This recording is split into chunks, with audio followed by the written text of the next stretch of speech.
Bonjour et bienvenue dans la Minute Success. Je suis Charlène, fondatrice de Concept to Success, un cabinet de conseil en stratégie et développement commercial qui accompagne les chefs d'entreprise, managers et commerciaux à performer dans leur business. Dans cette vidéo, nous allons parler de la base de toute transaction commerciale, la relation client.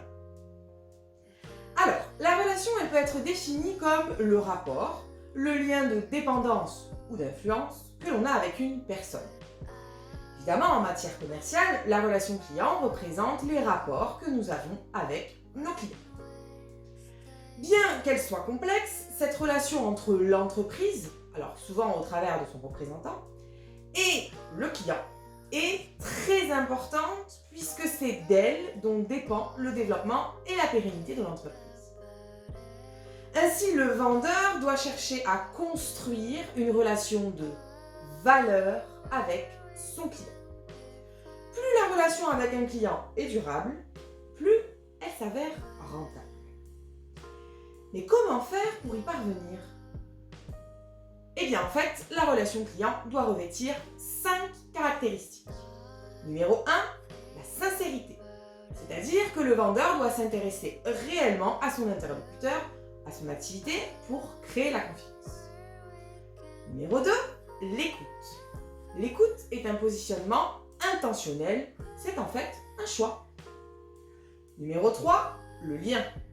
Pour que le lien soit fort, il doit être entretenu au travers d'échanges réguliers et de la volonté de maintenir une communication continue. Numéro 4, la posture. La posture, c'est-à-dire l'attitude, la manière d'être dans l'échange, fait clairement la différence.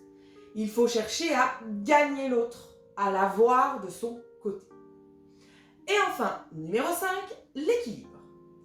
La relation client est ambiguë, avec à la fois un lien de dépendance, le client a besoin du produit ou du service qui est proposé, et l'entreprise a besoin du client pour développer son business.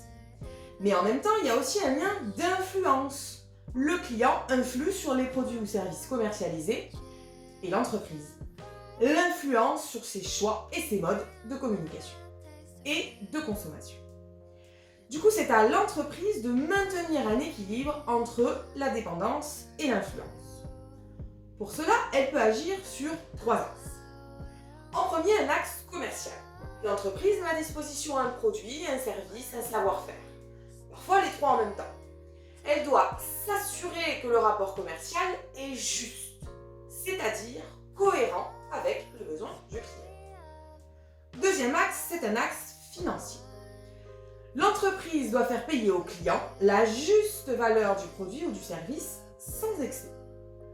Et enfin, le troisième axe, c'est un axe affectif, puisqu'au fil du temps, nous apprenons à connaître nos clients et à en savoir davantage sur eux, y compris personnellement. Nous développons parfois une affection particulière pour diverses raisons. Basé sur l'idée du business is business, ce lien affectif doit être sain. C'est-à-dire qu'il ne doit pas avoir un impact trop important dans la relation globale avec son client. L'entreprise, au travers du vendeur, doit faire de la relation client une de ses priorités. Il lui revient la responsabilité d'investir dans ses relations avec ses clients, tant en termes de temps que d'argent.